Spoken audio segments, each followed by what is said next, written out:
Here are 7 chess principles that you must know. Now, these aren't just going to be the basic develop your pieces and castle your king. These are going to be a little bit more advanced. So if you're under 1200, 1400, these principles will take your chess to the next level. Principle number 1, develop your pieces harmoniously. What do I mean? This is a mistake I see happen far too often.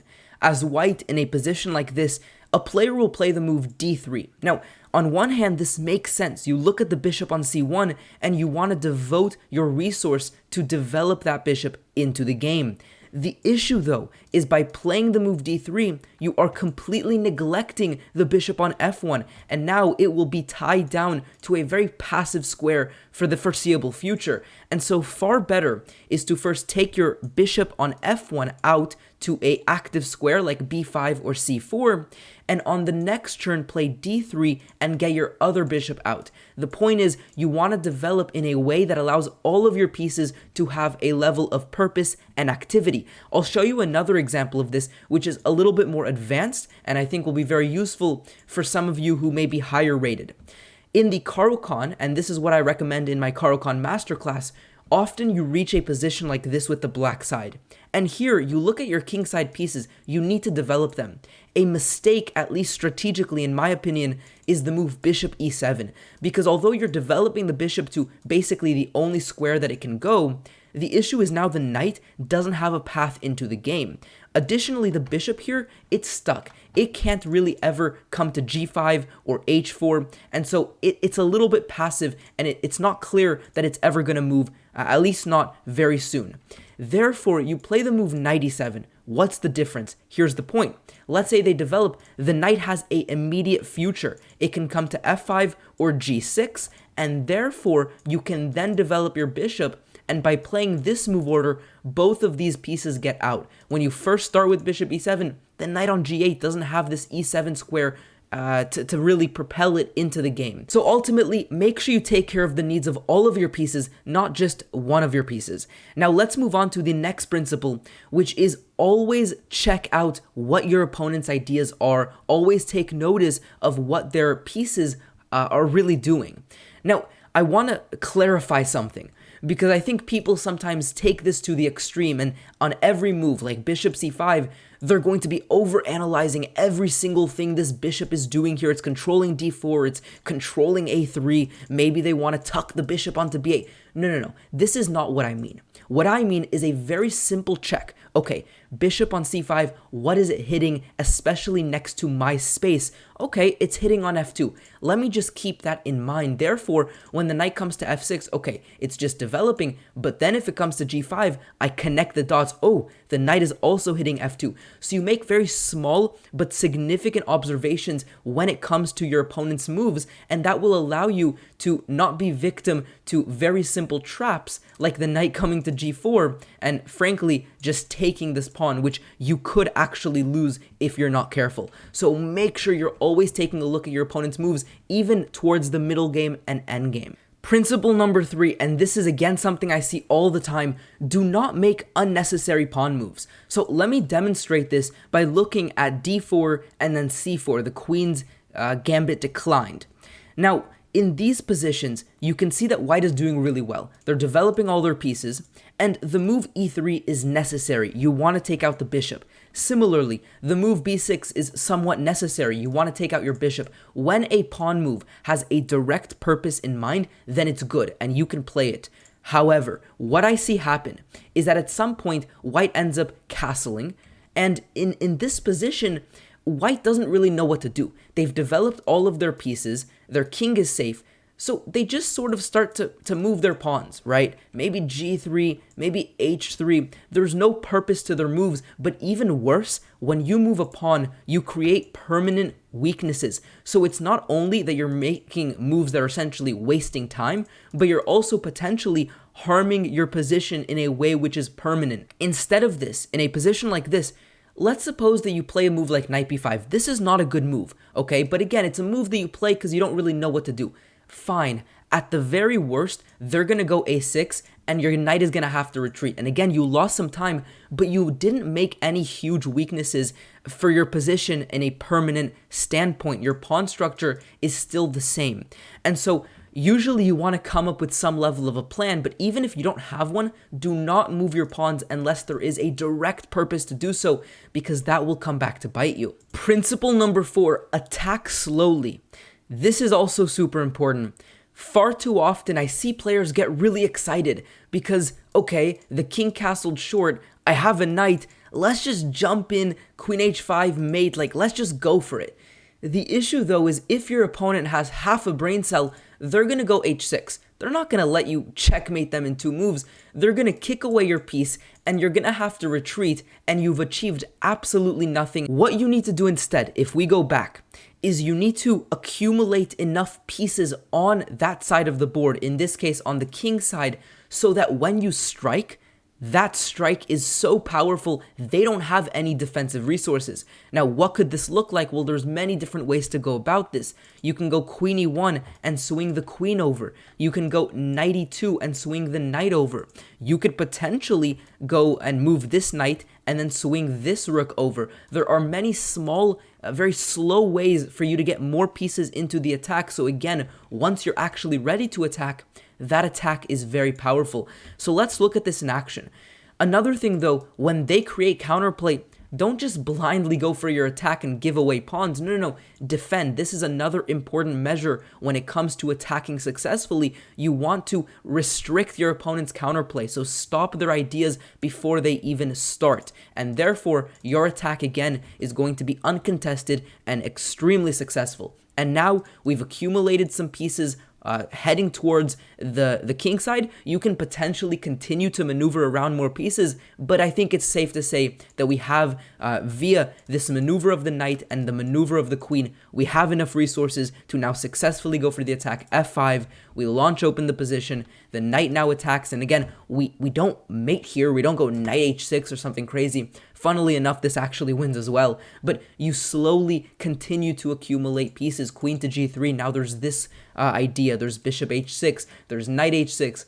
It's really game over. Best move is g6, but in this final position, there is literally no way to stop this immense attack from finishing. Principle number 5, do not trade pieces when you don't have a concrete reason to do so.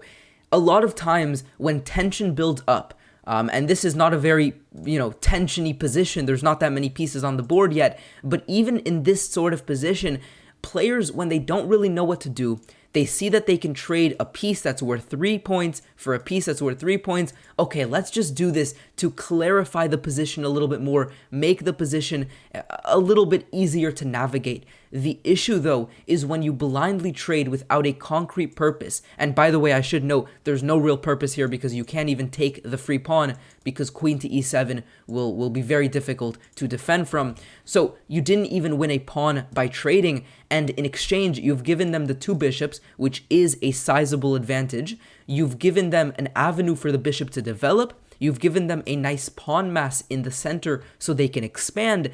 Black is already, in my opinion, equalized, and black is doing very well in this position. You do not want to trade.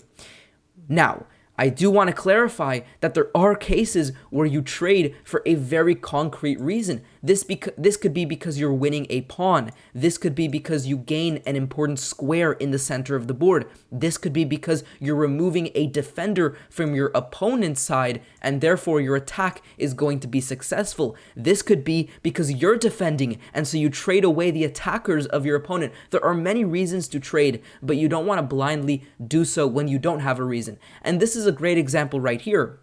You have the ability to take over here the knight on f3. This is a good case when you want to do so. Why? There's 2 reasons. First of all, you can retreat, but that's really passive. The bishop won't have a good future if it does not take here and get rid of the knight. The other point, though, is that after the queen recaptures, there's a huge pressure on this pawn on d4. And after knight to d7, very concretely, it's very difficult to defend this pawn and they have to push, which creates all sorts of other problems because you're going to get this very juicy square for your knight after something like this.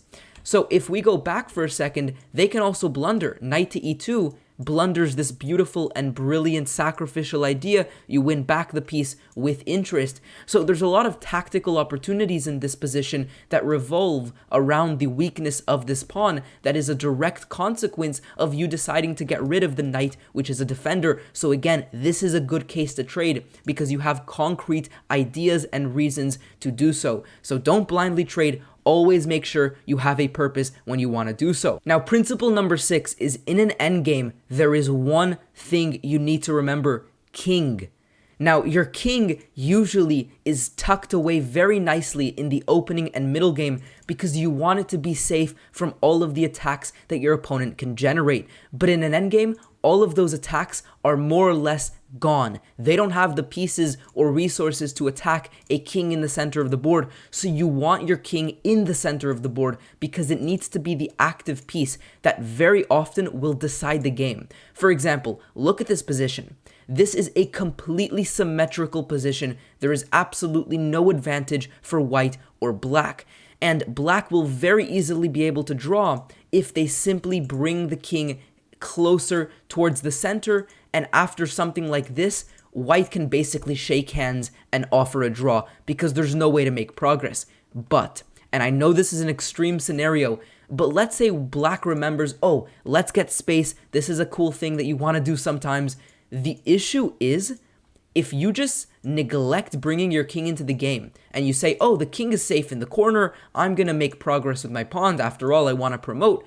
No. The issue is, after something like this king is just way too active. It's going to come king e5 and take on e6.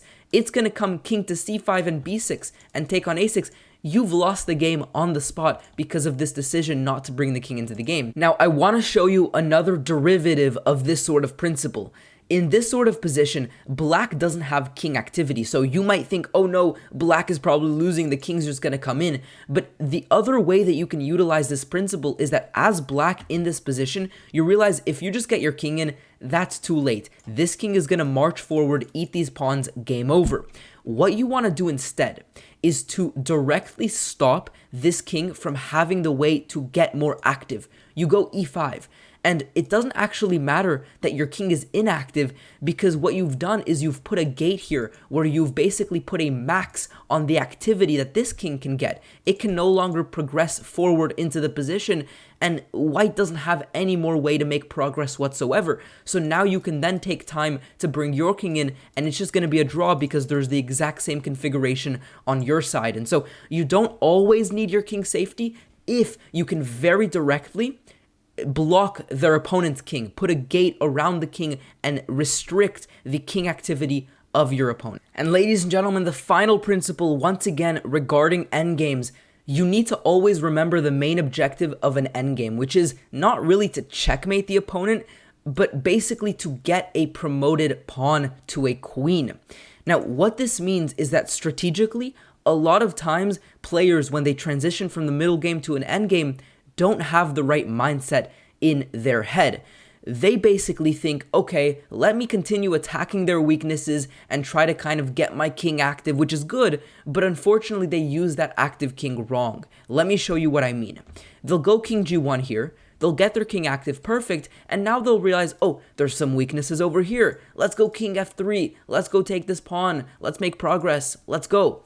The issue though is that here, king to d4, and the opposing king will take your pawns quicker. So as a general rule of thumb, you should notice here that the position is not symmetrical. There is a 3 versus 2 on the queen side, and there is a 4 versus 3 on the king side. Now, what this means is that white is stronger on the queen side. So you want to play on the queen side. You do not want to waste your time playing in the strength of your opponent. You want to instead use your own strength and create a passed pawn. So b4 here, with the idea of maybe going c5 at some point, maybe going a5 and making a passed pawn. Admittedly, it's a little bit too late now, but if you begin here, the best move is b4.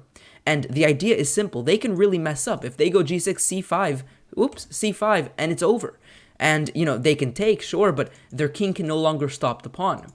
And so, again, you always want to stay true to your main objective, which is to get a passed pawn. So look at the side of the board that you're stronger and figure out the best and most effective way to get a passed pawn which will be safe and secure, and your opponent will not just be able to win it and take it off the board. Hopefully you enjoyed this video, ladies and gentlemen. Make sure you subscribe so you don't miss out on more content in the future, and I'll see you guys next time. Peace out.